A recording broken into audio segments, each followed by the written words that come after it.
Bismillahirrahmanirrahim. Assalamualaikum warahmatullahi wabarakatuh.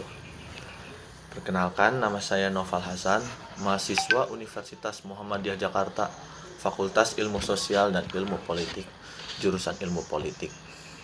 Pada penjelasan kali ini saya ingin mempresentasikan tentang bahasa peraturan perundang-undangan di mata kuliah legal drafting ini. Oke, semoga teman-teman dan juga Bapak dosen, Bapak Dr. Muhammad Nasih tetap dalam lindungan Allah Subhanahu wa taala agar tetap diberi kesehatan, nikmat dan rahmatnya Allah Subhanahu wa taala di tengah pandemi ini. Oke, jadi saya mulai aja ya. Bismillahirrahmanirrahim. Yaitu penjelasan atau presentasi tentang bahasa peraturan perundang-undangan. Jadi pada itu, dalam suatu negara hukum yang berdasarkan demokrasi Pancasila, peraturan perundang-undangan negara pada umumnya dan peraturan perundang-undangan daerah khususnya memegang peranan penting dalam mengatur tata hubungan antar pemerintah atau pemerintah daerah dengan warganya atau antar warga masyarakat sesamanya. Apabila kita bertumpu pada Undang-Undang Dasar 1945, maka Undang-Undang Dasar merupakan bentuk peraturan perundang-undangan yang tertinggi yang memuat aturan-aturan dan ketentuan-ketentuan tentang sistem ketatanegaraan suatu negara yang sifatnya tertulis. Pengertian ini berbeda dengan pengertian ketentuan pokok tentang sistem ketatanegaraan suatu negara yang sifatnya tertulis maupun tidak tertulis. Di dalam penjelasan Undang-Undang Dasar 1945 dinyatakan bahwa Indonesia adalah negara yang berdasarkan atas hukum dan tidak didasarkan pada kekuasaan belaka. Hal inilah yang secara tegas dinyatakan di dalam penjelasan Undang-Undang Dasar 1945 yang secara formal menjadi kesepakatan seluruh bangsa Indonesia bahwa Indonesia adalah negara berdasarkan atas hukum, bukan sebagai negara yang dasar kekuasaan. Selain membicarakan lebih jauh pembentukan perundang-undangan, terlebih dahulu harus memperhatikan beberapa hal bagi setiap perancang yang ingin membuat peraturan perundang-undangan. Yang pertama itu, perancangan harus benar-benar menguasai materi yang hendak diatur, termasuk suatu pandangan yang jauh dan kemungkinan di masa mendatang. Tanpa penguasaan materi dengan baik agak sukar bagi si perancang merumuskan gagasan-gagasan, keinginan-keinginan dan kemungkinan-kemungkinan serta segala akibat yang akan timbul dalam pengaturan itu. Dalam penguasaan materi ini tercakup juga pengetahuan tentang apakah mengenai materi tersebut pernah diatur atau belum. Apabila telah diatur, apakah merupakan hukum positif atau tidak. Materi yang akan diatur tepatnya diatur dalam bentuk peraturan perundang-undangan yang bagaimana. Peraturan perundang-undangan harus mencerminkan tingkat kebutuhan tuntutan masyarakat atau secara umum dapat dikatakan bahwa peraturan perundang-undangan sejauh mungkin mencerminkan kenyataan sosial yang berlaku secara umum dalam masyarakat. Oleh sebab itu, setiap perancangan peraturan perundang-undangan harus benar-benar memperhatikan atau kalau mungkin menguasai kenyataan-kenyataan sosial yang ada dan sedang berlaku. Suatu rancangan peraturan perundang-undangan yang kurang memperhatikan atau mengabaikan sama sekali kenyataan sosial yang berlaku akan menghadapi kesulitan dalam penerapan atau pelaksanaan, termasuk pentaatannya apabila kelak menjadi peraturan perundangan. Terus yang ketiga itu perlunya orientasi ke depan. Suatu rancangan peraturan perundang-undangan selain harus berpijak kepada kenyataan yang ada, harus pula mengandung wawasan yang hendak dicapai untuk suatu jangka tertentu. Pentingnya orientasi ke depan ini makin terasa pada masyarakat yang sedang dalam masa pembangunan. Perubahan-perubahan berjalan begitu cepat, apa yang pada hari ini dianggap cocok, kemungkinan sekali dalam waktu sangat pendek telah menjadi sesuatu yang tidak sesuai lagi, bahkan dipandang menghalangi. Orientasi ke depan ini bukan saja agar peraturan perundang-undangan berkemampuan menampung kemungkinan terjadi sebagai akibat perubahan-perubahan di masa mendatang, tetapi sekaligus pula menjalankan fungsi sebagai aktor pendorong antara penyebab perubahan itu sendiri. Dan selanjutnya, hal lain yang perlu diperhatikan dan tidak kurang pentingnya adalah persyaratan teknis, yaitu peraturan perundangan yang disusun itu mudah dibaca, dimengerti, dan dihayati oleh si pemakai. Menurut Undang-Undang Nomor 12 Tahun 2011 tentang pembentukan peraturan perundang-undangan pasal 1 angka 1, pembentukan peraturan perundangan adalah pembuatan peraturan perundangan yang mencakup tahapan perencanaan, penyusunan, pembahasan, pengesahan, atau penetapan dan pengundangan. Selanjutnya disebutkan pada pasal 1 angka 2 bahwa yang dimaksud dengan peraturan perundangan adalah peraturan tertulis yang memuat norma hukum yang mengikat secara umum dan dibentuk atau ditetapkan oleh lembaga negara atau pejabat yang berwenang melalui prosedur yang ditetapkan dalam peraturan perundangan. Tahapan perencanaan, penyusunan, pembahasan, pengesahan, atau penetapan dan pengundangan merupakan langkah-langkah yang pada dasarnya harus ditempuh dalam pembentukan peraturan perundangan. Namun, tahapan tersebut tentu dilaksanakan sesuai dengan kebutuhan atau kondisi serta jenis hierarki peraturan. Perundang-undangan tertentu yang pembentukannya tidak diatur dengan undang-undang ini, seperti pembahasan rancangan peraturan pemerintah, rancangan peraturan presiden, atau pembahasan rancangan peraturan perundangan, sebagaimana dimaksud dalam pasal 8 ayat 2 tentang undang-undang pembentukan peraturan perundang-undangan.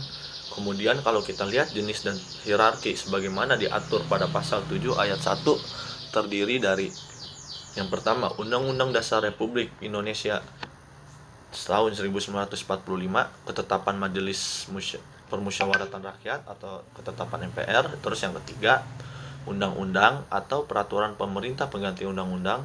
Terus yang keempat, peraturan pemerintah. Yang kelima, peraturan presiden. Yang keenam, perda provinsi. Dan yang ketujuh, perda kabupaten atau kota.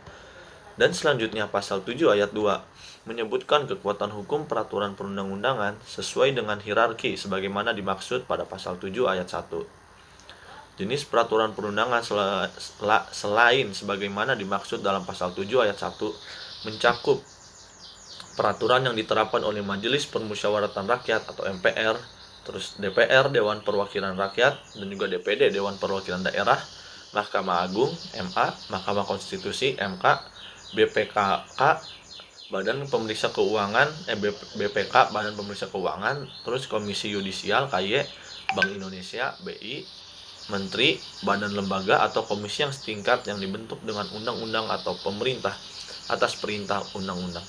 DPRD provinsi, gubernur, DPRD kabupaten atau kota, bupati atau wali kota, kepala desa atau yang setingkat.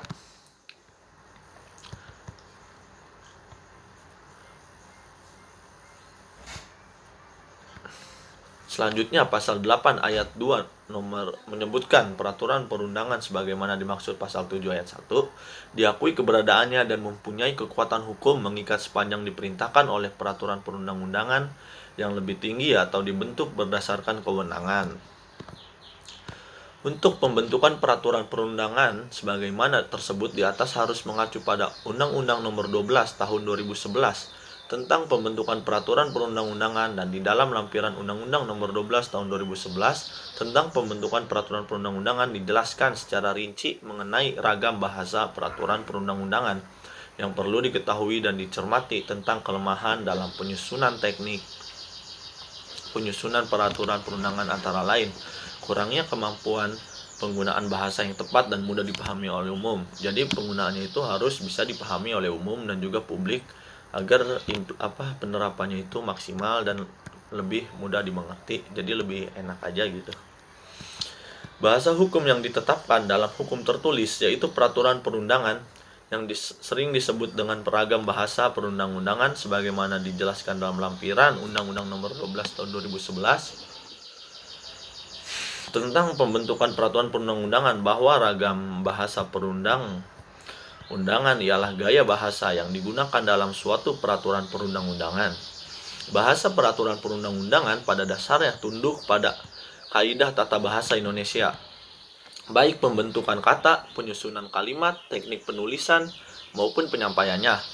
Namun, bahasa peraturan perundang-undangan mempunyai corak tersendiri yang bercirikan kejernihan atau kejelasan pengertian, kelugasan, kebakuan, keserasian, dan ketaatan asas sesuai dengan kebutuhan hukum baik dalam perumusan maupun cara penulisan. Selanjutnya dijelaskan ciri-ciri bahasa peraturan perundang-undangan antara lain lugas dan pasti yang antara lain yaitu lugas dan pasti untuk menghindari kesamaan arti atau kerancuan. Terus yang kedua bercorak hemat, hanya kata yang diperlukan yang dipakai. Terus yang ketiga objektif dan menekan rasa subjektif, tidak emosi dalam mengungkapkan tujuan dan maksud. Terus yang keempat membakukan makna kata, mengungkapkan atau istilah yang digunakan secara konsisten. Terus yang kelima, memberikan definisi atau batasan pengertian secara cermat. Terus yang keenam, penulisan kata yang bermakna tunggal atau jamak selalu dirumuskan dalam bentuk tunggal. Kalau kita mempelajari apa yang dikemukakan oleh Edrichger dengan mengutip pendapat J. Stephen menyatakan bahwa dalam bahasa perundang-undangan tidaklah cukup sekedar mencapai kecermatan yang menjadikan seseorang yang beritikat baik dapat mengilhaminya, melainkan apabila mungkin perlu mencapai tingkat kecermatan yang menjadikan seseorang yang beritikat tidak baik tidak dapat salah memahaminya. Khusus untuk bahasa dalam undang-undang, Anton M. Mulyono mengatakan sebagai berikut, bahasa dalam undang-undang yang dituntut harus jelas, tepat, dan tidak boleh bermakna ganda, serta tidak menyapa orang secara pribadi. Selain itu, kalimat dalam undang-undang cenderung mirip suatu formula, seperti contohnya barang siapa yang dihukum atau dipidana dengan hukuman sebagai berikut. Ada lagi yang mengemukakan bahwa dalam membicarakan bahasa Indonesia dalam perundang-undangan, semua pihak berkepentingan agar susunan kata dan bentukan kalimat yang dituangkan dalam proses pembentukan peraturan negara tersebut jernih dan baik sehingga peraturan negara itu terbebas dari ketidaksempurnaan.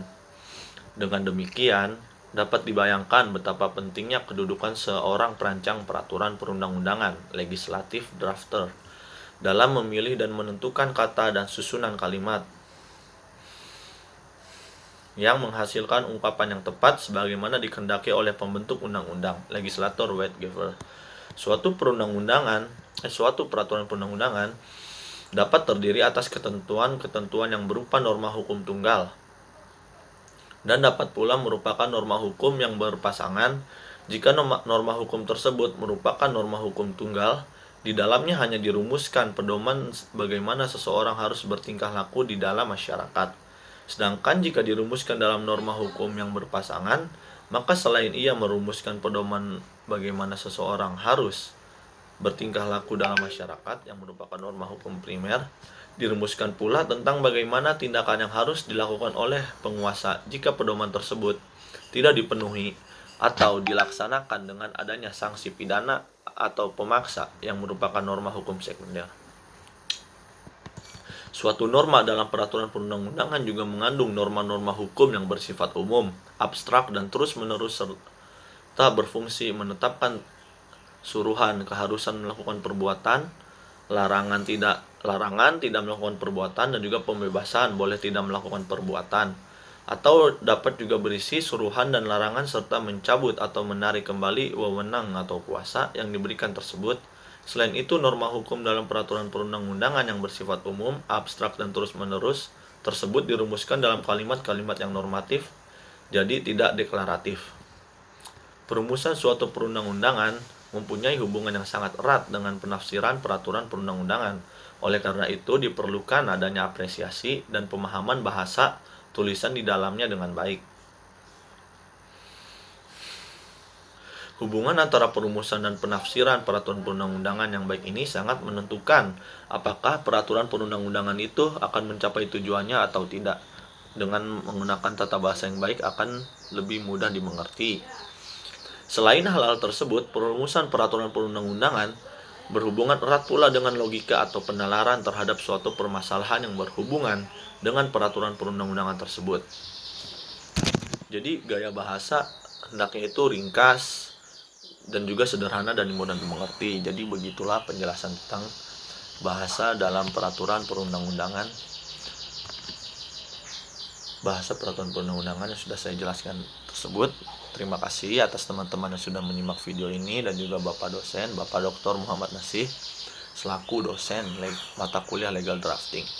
Terima kasih, kurangnya mohon maaf. Semoga tetap dalam keadaan prima dan sehat, dan untuk yang sedang sakit semoga cepat sembuh. Kurangnya mohon maaf. Wassalamualaikum warahmatullahi wabarakatuh.